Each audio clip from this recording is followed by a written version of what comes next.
तो आइए कन्हैया के और विवाह कैसे कैसे हुए इन प्रसंगों को श्रवण करते हुए कृष्ण और सुदामा की मित्रता तक की कथा श्रवण करेंगे और दिव्य झांकी का दर्शन भी करेंगे।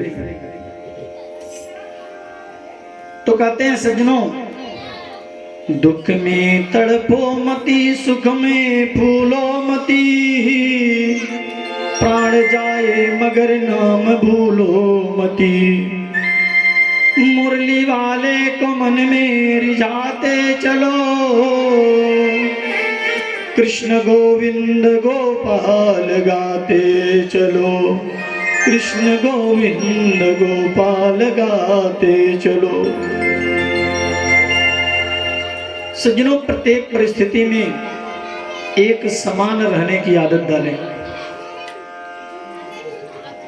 गोविंद हमारे साथ है, हर घड़ी हमारे साथ है, इसका अनुभव अपने मन में हमेशा करें।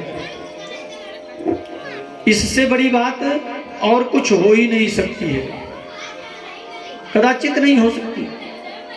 सज्जनों, आज भगवान के घर पुत्र हुआ। कृष्ण रुक्मिणी के विवाह के कुछ समय जब बीता तो आज कन्हैया के घर पुत्र का जन्म हुआ। रुक्मिणी जी ने आज पहले पुत्र को जन्म दिया, इसका नाम है प्रद्युम्न। प्रद्युम्न प्रकाशः यस्य सः प्रद्युम्नः, जिसके जीवन में सुंदर कर्म का प्रकाश है उसे प्रद्युम्न कहते हैं। बच्चे शोर मत करें, शांति का दान दें आप लोग। प्रेम से बोले वृंदावन बिहारी लाल की। तो सज्जनों, इधर कृष्ण के शत्रुओं की भी कमी नहीं थी। सम्रासुर नाम का असुर जो था, जैसे ही प्रद्युम्न ने जन्म लिया, सम्रासुर नाम का असुर मेरे गोविंद के यहाँ प्रसूतिका गृह में ही जाकर के उस बालक को चुरा लिया और चुरा कर ले गया। आकाश मार्ग पे जाकर के विमान से बालक को समुद्र में फेंक दिया और जब समुद्र में फेंका तो एक विशाल मछली ने उस बालक को निगल लिया, ग्रहण कर लिया। सज्जनों, उसी समुद्र में कुछ मछुआरे मछली पकड़ने का काम कर रहे थे। जैसे ही जाल डाला ना, उसमें वही विशाल मछली फंस गई। और जब इतनी विशाल मछली मछुआरों के उस जाल में फंसी तो मछुआरों ने जब खींच कर बाहर लाया तो देखा इतनी विशाल मछली। मछली बड़ी विशाल थी, इसलिए मछुआरों ने सोचा इसका क्या करें। मछुआरों ने उस मछली को सम्रासुर को ले जाकर के भेंट में दे दिया, क्योंकि सम्रासुर राजा था वहां का। उन्होंने सम्रासुर को ले जाकर के भेंट में दे दिया उस मछली को। और सज्जनों, सम्रासुर के वहां भोजन बनाने का काम करती थी विद्यावती। उसने कहा, तुम ही इस बच्चे का पालन पोषण करो। जब सम्रासुर के वहां मछली का पेट चीरा गया ना, तो उसमें से बड़ा सुंदर बालक निकला। अब सम्रासुर उस बालक को जब देखा तो सोचा कि इसका पालन पोषण कैसे होगा।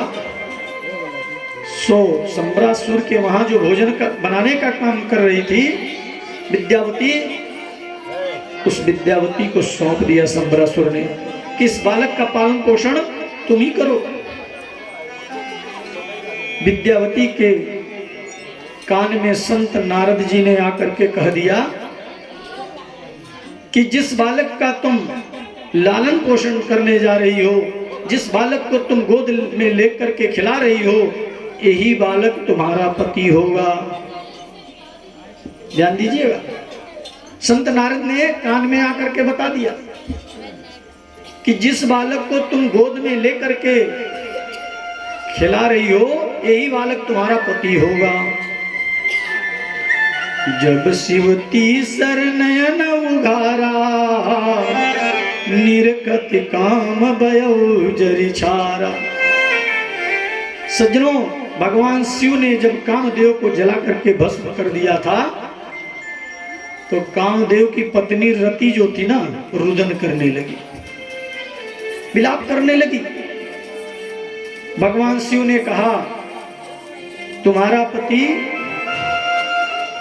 तुम रुदन मत करो, तुम्हारा पति काम जो है वह द्वापर में कृष्ण का पुत्र बनेगा और संबरासुर के घर तुम भोजन बनाने का काम करोगे। रति को भोले बाबा ने कहा कि तुम्हारा पति संबरासुर के वहां पहुंच जाएगा और तुम वहां भोजन बनाने का काम करोगी, वहां तुम्हें तुम्हारा पति मिल जाएगा। सो आज मिल गया। उस मछली के पेट से निकला हुआ बालक आज विद्यावती को मिल गया। प्रद्युम्न जी धीरे धीरे बड़े हुए, बड़े भाव से, पति भाव से उस बालक का पालन पोषण किया। विद्यावती ने पालन किया। आज प्रद्युम्न बड़े हो गए और प्रद्युम्न जी बड़े होकर के संबरासुर का वध करके अपनी पत्नी को लेकर के श्री द्वारिका आ गए। और सज्जनों, प्रद्युम्न जी वहां गए और आए तब तक श्री कृष्ण के 16,107 विवाह और संपन्न हो गए।